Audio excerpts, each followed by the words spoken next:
Hello everyone, कैसे हैं आप लोग। उम्मीद है आप सभी अच्छे से होंगे। मैं निजामुद्दीन अंसारी अपने यूट्यूब चैनल निजामुद्दीन एकेडमी में आप सभी का दिल से स्वागत करता हूं। मित्रों, आइए आज हम लोग देखते हैं महेश कुमार वर्णवाल सर के द्वारा लिखी गई पुस्तक जो एनसीईआरटी सार संग्रह के रूप में है। ये कॉस्मोस पब्लिकेशन द्वारा छपी पुस्तक है। यह जो है सभी कॉम्पिटिटिव एग्जाम के लिए काफ़ी इंपॉर्टेंट बुक है।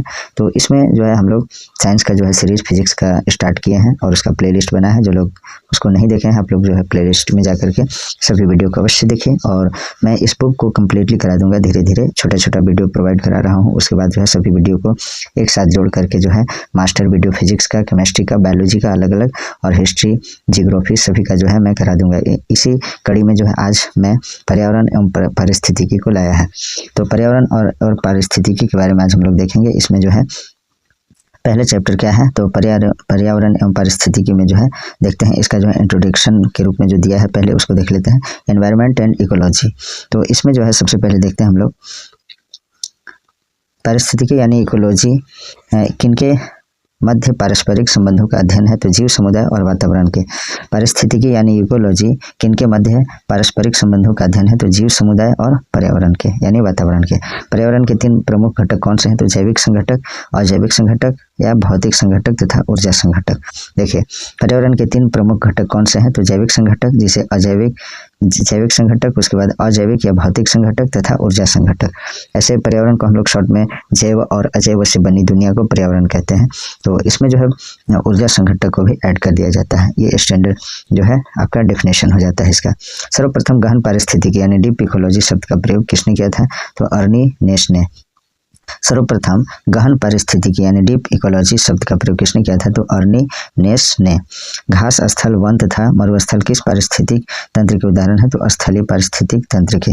घास स्थल, वन तथा मरुस्थल किस पारिस्थितिक तंत्र के उदाहरण है, तो स्थलीय पारिस्थितिक तंत्र के।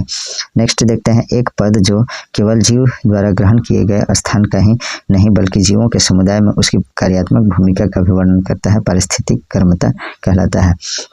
एक पद जो केवल जीव द्वारा ग्रहण किए गए स्थान का ही नहीं बल्कि जीवों के समुदाय में उसकी कार्यात्मक भूमिका का भी वर्णन करता है, वह क्या कहलाता है, तो पारिस्थितिक कर्मता कहलाता है। 10% नियम किससे संबंधित है, तो ऊर्जा के खाद्य के रूप में एक पोषी स्तर से दूसरे पोषी स्तर तक पहुंचने से। 10% नियम किससे संबंधित है, तो ऊर्जा के खाद्य के रूप में एक पोषी स्तर से दूसरे पोषी स्तर तक पहुंचने से। नेक्स्ट क्वेश्चन है धारणीय या अस्थायी विकास यानी सस्टेनेबल डेवलपमेंट की अवधारणा सर्वप्रथम किसने प्रस्तुत की थी, तो ब्रटलैंड कमीशन ने वर्ष 1987 ईस्वी में। धारणीय या अस्थायी विकास सस्टेनेबल डेवलपमेंट की अवधारणा सर्वप्रथम किसने प्रस्तुत की थी, तो ब्रटलैंड कमीशन ने वर्ष 1987 में। आगे देखते हैं पारितंत्र में खाद्य श्रृंखलाओं के संदर्भ में किस प्रकार के जीव अपघटक यानी डिकम्पोजर कहलाते हैं, तो कवक और जीवाणु। पारितंत्र में खाद्य श्रृंखलाओं के संदर्भ में किस प्रकार के जीव अपघटक यानी डिकम्पोजर कहलाते हैं, तो कवक और जीवाणु। नेक्स्ट क्वेश्चन है स्थलीय पारिस्थितिकीय तंत्र में जीव भार का पिरामिड कैसा होता है, तो सीधा होता है। स्थलीय पारिस्थितिकीय तंत्र में जीव भार का जो पिरामिड होता है कैसा होता है, तो सीधा यानी अपराइट होता है। नेक्स्ट क्वेश्चन देखते हैं जीव भार का पिरामिड, बायोमास पिरामिड किस पारिस्थितिक तंत्र में उल्टा यानी विपरीत दिशा में बनता है, तो जलीय परितंत्र में जो है उल्टा बनता है। जीव भार का पिरामिड यानी बायोमास पिरामिड किस पारिस्थितिकी तंत्र में उल्टा यानी विपरीत दिशा में बनता है, तो जलीय परितंत्र में। पारिस्थितिक तंत्र में तत्वों के चक्रण को क्या कहते हैं, तो जैव भू रासायनिक चक्र, बायो जियोकेमिकल साइकिल। पारिस्थितिक तंत्र में तत्वों के चक्रण को क्या कहते हैं, तो जैव भू रासायनिक चक्र कहते हैं। समुद्री वातावरण में कौन से जीव मुख्य प्राथमिक उत्पादक होते हैं, तो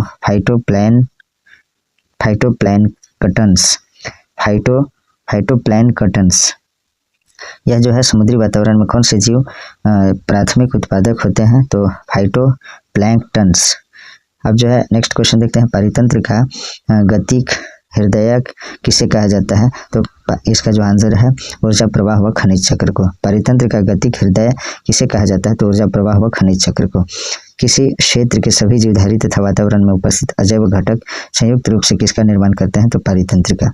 किसी क्षेत्र के सभी जीवधारी तथा वातावरण में उपस्थित अजैव घटक संयुक्त रूप से किसका निर्माण करते हैं, तो पारितंत्र का निर्माण करते हैं। आगे देखते हैं हम लोग, इसमें आगे जो दिया है वो है आपका सर्वाधिक अस्थायी पारितंत्र कौन सा है, तो महासागर। महासागर या सागर जो है सबसे अस्थायी पारिस्थितिकी तंत्र है। सर्वाधिक अस्थायी पारिस्थितिकी तंत्र कौन सा है, तो महासागर है। जैव मंडल आरक्षित क्षेत्र नंदा देवी किस राज्य में स्थित है, तो उत्तराखंड में है। जैव मंडल आरक्षित क्षेत्र नंदा देवी किस राज्य में स्थित है, तो उत्तराखंड में। भारत के किस राज्य या केंद्र शासित प्रदेश में विविध समुद्री पेड़ पौधे तथा जंतुओं को संरक्षित करने के लिए जैव आरक्षित क्षेत्र बायोस्फीयर रिजर्व स्थापित किया गया है, तो इसका आंसर है अंडमान और निकोबार द्वीप समूह में। भारत के किस राज्य या केंद्र शासित प्रदेश में विविध समुद्री पेड़ पौधे तथा जंतुओं को संरक्षित करने के लिए जैव आरक्षित क्षेत्र बायोस्फीयर रिजर्व स्थापित किया गया है, तो यह जो है अंडमान और निकोबार द्वीप समूह में स्थापित किया गया है। जो बॉक्स में दिया है उसे देखते हैं। भारत के प्रथम जैवमंडल आरक्षित क्षेत्र नीलगिरी को वर्ष 2000 ईस्वी में यूनेस्को द्वारा जैवमंडल आरक्षित क्षेत्र घोषित किया गया है। वर्तमान में कुल 12 जैवमंडल आरक्षित क्षेत्र यूनेस्को के नेटवर्क में शामिल है। भारत के प्रथम जैवमंडल आरक्षित क्षेत्र नीलगिरी को वर्ष 2000 ईस्वी में यूनेस्को द्वारा जैवमंडल आरक्षित क्षेत्र घोषित किया गया है। वर्तमान में कुल 12 जैवमंडल आरक्षित क्षेत्र यूनेस्को के नेटवर्क में शामिल है। आगे देखते हैं वाल्मीकि बाघ आरक्षित क्षेत्र। वाल्मीकि टाइगर रिजर्व परियोजना किस राज्य से संबंधित है, तो पश्चिमी चंपारण बिहार से संबंधित है। वाल्मीकि बाघ आरक्षित क्षेत्र वाल्मीकि टाइगर रिजर्व परियोजना किस राज्य से संबंधित है, तो यह जो है आपका बिहार में जो है पश्चिमी चंपारण से संबंधित है। नेक्स्ट देखते हैं पारिस्थितिक तंत्र की ऊर्जा का प्रमुख स्रोत किसे माना जाता है, तो सौर्य विकिरण को यानी सोलर रेडिएशन को। पारिस्थितिक तंत्र की ऊर्जा का प्रमुख स्रोत किसे माना जाता है, तो सौर्य विकिरण यानी सोलर सिस्टम, सौर ऊर्जा कह सकते हैं। सूरज जो है ऊर्जा का प्रमुख स्रोत होता है, शॉर्ट में इसे कह सकते हैं रेडिएशन, सोलर रेडिएशन जिसे सौर्य विकिरण कहेंगे। पारिस्थितिकी तंत्र की ऊर्जा का प्रमुख स्रोत सौर है यानी सूर्य। 10% का नियम किस वैज्ञानिक ने दिया, तो लिंडमैन ने, रेमंड लिंडमैन ने जो है 10% का नियम दिया है। 10% का नियम किस वैज्ञानिक ने दिया था, तो रेमंड लिंडमैन ने। पर्यावरणीय नियतिवाद या निश्चयवाद के प्रतिपादक कौन थे, तो कार्ल रीटर। पर्यावरणीय नियतिवाद या निश्चयवाद के प्रतिपादक कौन थे, तो कार्ल रीटर। पारिस्थितिकीय पिरामिड इकोलॉजिकल पिरामिड की संकल्पना किसने दिया था, तो चार्ल्स एल्टन यानी यूके ने, जो यूके के थे। पारिस्थितिकीय पिरामिड की संकल्पना किसने दिया था, तो चार्ल्स एल्टन जो यूके के थे। पारिस्थितिकीय तंत्र इकोसिस्टम में उच्चतम पोषाहार स्तर प्राप्त होता है, तो सर्वाहारी को। पारिस्थितिकीय तंत्र इकोसिस्टम में उच्चतम पोषण स्तर प्राप्त होता है, तो सर्वाहारी को। नेक्स्ट है पेड़ पौधे किस रूप में मृदा से नाइट्रोजन ग्रहण करते हैं, तो नाइट्रेट आयन के रूप में। पेड़ पौधे किस रूप में मृदा से नाइट्रोजन ग्रहण करते हैं, तो नाइट्रेट आयन के रूप में। महाराष्ट्र सरकार ने स्वयं को वन्य जीव कार्य योजना 2021 से 30 पारित की। ऐसा करने वाला यह भारत का पहला राज्य बन गया। महाराष्ट्र सरकार ने स्वयं की वन्य जीव कार्य योजना 2021 से 30 पारित की। ऐसा करने वाला यह भारत का पहला राज्य बन गया। विश्व का प्रथम रामसर स्थल किसे घोषित किया गया था, तो कोबोर्ग प्रायद्वीप 1974 में। विश्व का प्रथम रामसर स्थल किसे घोषित किया गया था, तो कोबोर्ग प्रायद्वीप 1974 में। अब देखते हैं हम लोग पारिस्थितिकी तंत्र इकोसिस्टम शब्द का सर्वप्रथम एजी टांसले ने किया था। पारिस्थितिकी तंत्र शब्द का सर्वप्रथम प्रयोग एजी टांसले ने किया था, इसे याद रखिएगा। अब जो हम लोग यहाँ बायोम एवं जैवमंडल बायोम एंड बायोस्फीयर के बारे में देखते हैं और इसको कंप्लीट कर लेंगे। उसके बाद जैव विविधता जो है हम लोग नेक्स्ट क्लास में देखेंगे। तो आइए देखते हैं बायोम और जैवमंडल में इससे संबंधित जो भी क्वेश्चन है उसको देखते हैं। पृथ्वी पर पेड़ पौधे तथा जीव जंतुओं सहित सभी प्रमुख पारिस्थितिकी तंत्र क्या कहलाते हैं, तो बायोम कहलाता है। पृथ्वी पर पेड़ पौधों तथा जीव जंतुओं सहित सभी प्रमुख पारिस्थितिकी तंत्र क्या कहलाते हैं, तो बायोम कहलाता है। पृथ्वी पर सबसे बड़ा बायोम कौन सा है, तो जलीय बायोम है, जिसे महासागर कह सकते हैं। सबसे कम जैव विविधता तथा जैव भार वाला बायोम कौन सा है, तो टुंड्रा बायोम है। जैवमंडल बायोस्फीयर के अंतर्गत किन संघटकों को सम्मिलित किया जाता है, तो जैविक और अजैविक दोनों घटकों को। जैवमंडल यानी बायोस्फीयर के अंतर्गत किन संघटकों को सम्मिलित किया जाता है, तो जैविक एवं अजैविक दोनों घटकों को। कौन सा तंत्र किसी समुदाय के सभी जीवों में संबंध स्थापित करता है, तो खाद्य जाल फूड वेब। कौन सा तंत्र किसी समुदाय के सभी जीवों में संबंध स्थापित करता है, तो खाद्य जाल। सभी उपभोक्ताओं में कौन सा गुण पाया जाता है, तो परपोषी। सभी उपभोक्ताओं में कौन सा गुण पाया जाता है, तो परपोषी। आगे देखते हैं वे प्रजातियां जो किसी समुदाय में प्रचुरता तथा जैव भार की अल्पता के बाद भी समुदाय के अभिलक्षणों पर अपना प्रभाव दर्शाती है। की स्टोन प्रजातियां की स्टोन स्पीसीज कहलाती है। वे प्रजातियां जो किसी समुदाय में प्रचुरता तथा जैव भार की अल्पता के बाद भी सामुदायिक अभिलक्षणों पर अपना प्रभाव दर्शाती है। की स्टोन प्रजातियां या की स्टोन स्पीसीज कहलाती है। एबोनी तथा महोगनी वृक्ष किन वनों से संबंधित है, तो उष्ण कटिबंधीय सदाबहार वनों से। एबोनी तथा महोगनी वृक्ष किन वनों से संबंधित है? तो उष्णकटिबंधीय सदाबहार वनों से। साल, सागौन तथा शीशम किस बायोम के वृक्ष हैं? तो मानसूनी वन बायोम। साल, सागौन तथा शीशम किस बायोम के वृक्ष हैं? तो मानसूनी वन बायोम। किस बायोम की भूमि अम्लीय तथा अल्प खनिज वाली होती है? तो शंकुधारी वन। किस बायोम की भूमि अम्लीय तथा अल्प खनिज वाली होती है? तो शंकुधारी वन। नेक्स्ट देखते हैं, विषुवत रेखा से ध्रुवों की ओर जाने पर पारिस्थितिकी उत्पादन पर क्या प्रभाव पड़ता है? तो पहले बढ़ता है और फिर घटता है। विषुवत रेखा से ध्रुवों की ओर जाने पर पारिस्थितिकी उत्पादन पर क्या प्रभाव पड़ता है? तो पहले बढ़ता है फिर बाद में घटता है। किस बायोम में सबसे कम तापांतर पाया जाता है? तो आयनवर्ती सदाबहारी वर्षावन बायोम में। किस बायोम में सबसे कम तापांतर पाया जाता है? तो आयनवर्ती सदाबहारी वर्षावन बायोम में। किस बायोम में प्राथमिक उत्पादकता सर्वाधिक होती जाती है? तो विषुवतीय वन बायोम में। किस बायोम में प्राथमिक उत्पादकता सर्वाधिक होती जाती है? तो विषुवतीय वन बायोम में। आगे देखते हैं, विश्व का सर्वाधिक विशुद्ध पारिस्थितिकी तंत्र कौन सा माना जाता है? तो मानसूनी बायोम। विश्व का सर्वाधिक विशुद्ध पारिस्थितिकी तंत्र कौन सा माना जाता है? तो मानसूनी बायोम। यूकेलिप्टस वृक्ष को पारिस्थितिकी शत्रु कहा जाता है। यह ऑस्ट्रेलिया महाद्वीप में बहुतायत मात्रा में पाया जाता है। यूकेलिप्टस वृक्ष को जो है पारिस्थितिकी शत्रु कहा जाता है। यह ऑस्ट्रेलिया महाद्वीप में बहुतायत मात्रा में पाया जाता है।